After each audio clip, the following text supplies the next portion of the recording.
दही आणलं होतं. हे बघा दही गाळलंय. 6-7 तास गाळत ठेवायचं. आणि ते पाणी दाखव जास्तीत जास्त. हे बघा पाणी निघालंय. हा त्याचा चक्का झाला. हा साखर घ्यायची. अंदाजे घ्यायची, तुम्हाला किती गोड पाहिजे तेवढी घ्यायची. ओके. आणि ती मिक्सरला लावायची. आता त्याच्यात मी हा चक्का टाकते.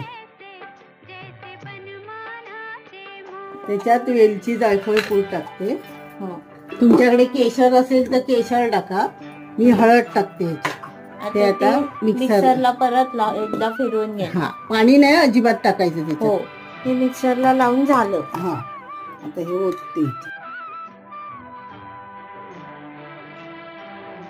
काजू बदाम आणि मनुका एका फ्रीजर मध्ये ठेवून दिलं. 1 तास ठेवलं ना फ्रीज मध्ये. हा श्रीखंड झालं.